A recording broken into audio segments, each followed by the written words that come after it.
الله الرحمن الرحيم sida aad arkaysaan waa wasaaradda tamarta iyo kheyraadka biyaha meeshan aad ku sugan tihiin dadkan aad arkaysaan ee gadaashayda iyo wasaaradda compoundkeeda ka wada muuqdo waa dadkii wasaaradda shaqaalaheeda qaar waa civil servantska 2 iyo 3 weeyaan u maleynaya intanada kaleeta waa dad wada volunteers ah oo wasaaradda ka tirsan maanta waxaan isugu nimid waa sanitation ama inaan nadiifino wasaaradda compoundkeeda iyo xafiisada saawada ogtihiin wasaaradda biyaha iyo tamarta waxaa jirta qayb weyn oo la yiraahdo water and sanitation oo wasaaraddu qayb ka mid ah marka magaaladan markaynu fiirinay programyo fara badan oo washka ah ama sanitation ku saabsan ayaa jira annaga oo raadinaynay funding sidii magaalada bilicdeeda iyo landscape-ka magaalada loo hagaajin lahaa ayaa wasaaraddii markaan fiirinay waxaan aragnay qashin fara badan oo soo jireen ahaa oo intii aanan dawladda la hagaajinin ka hore xafiisadan iyo compoundka yaallay oo sidiisu u yaalla intii wasaaraddu ay shaqaynaysayna qashinka oo lagu sii dari jiray marka waxaan go'aansanay charity begins at home baa la yidhi wax markaad samayn rabto waa inaad horta meesha aad degantahay aad ka bilowdo wey marka inaa horta annaga si mutadawacnimo ah volunteers ah annaga oonan funding ku qaadanaynin mushaar ku qaadanaynin intanada badan inaan maanta xafiiska intaan xirno aan compoundka naga hagaajisano wasaaradda aan nadiifino si impressionka ugu horeeya first impressionka ugu horeeya dadku markay wasaaradda soo galaan ay u noqoto wasaarad biyo iyo tamar laakiin marka aad aragto qaybaha kala duwan ee wasaaradda space fiican baan haysanaa waxaa inta badan buux dhaafay qashinkii ayaa buux dhaafiyay marka waxaan rabaa inaan kaga faa'iidaysto presskan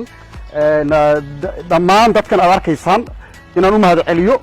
sida mutadawacnimada ah ee ay maanta u soo shaqo galeen ay u shaqaynayaan igala shaqaynayaan aniga iyo wasiir ku-xigeenka si aan wasaaradda bilicdeeda iyo muuqaalkeeda aan u hagaajino waxaa kaloo maanta sharaf ii ah inaan wasaaradda baro dadweynaha Soomaaliyeed iyo reer Jubbalandna aan baro wasiir ku-xigeenka wasaaradda Mustaf Xaaji oo intii hore markii la magacaabay ilaa hadda wasaaradda ka maqnaa naguna soo biiray saaka annaga oonan xafiiska gelinin ayaan jaakadii ka sidnay shaqadii ayuu hore ka galay marka wasiir ku soo dhawo adigana wasiir waad mahadsan tahay maxaa la yiraahdaa maantay farxad weyn ayay ii tahay inaan maanta aniga ma taqaana ii sheegay maalintii ugu horeysay aan wasaaradda imid iyo aan la kulmo wasaaraddii oo shaqadeedii ma taqaana laga shaqeynayo weliba qaybta sanitationka iyo bilicda ma taqaana compoundka wasaaradda ay ku fadhiso runtii waxa weeyaan bani aadamku meel walba uu joogo inuu hagaajisto isagaa laga rabaa hadduusan hagaajisanin malaa'ig in cirka laga soo diro noo timaado noo hagaajin mayso waddankayaga annagaa iskale dhismihiisa annagaana laga sugayaa bilicdiisa annagaana laga sugayaa annagaana mataqaanaa ah kuwa wanaajinaya wasiirkana waa wasiir aad iyo aad boqolkiiba boqol howlkar u ah aan ku ammaani karo meesha uu ka bilaabay markaad fiirisaan waxyaabaha ka dambeeya uu qaban doono ay aad uga sii muuqan doonto insha allahu tacaala anigana waxaan jeclahay wasiirka aniga mataqaanaa aan ku garab taaganahay kulana shaqaynayo wax alla wixii oo wasaaradda horumarinteeda iyo bulshadeenna Soomaaliyeed lagu horumarinayo qaybta biyaha mataqaanaa iyo mataqaanaa korontada tamarta iyo caafimaadka guud oo biyaha mataqaanaa ay ku saabsan yihiin maxaa yeelay biyuhu waxay ka bilaabmaan nolosha biyo la'aan nolol ma jirto marka sidaa daraaddeeda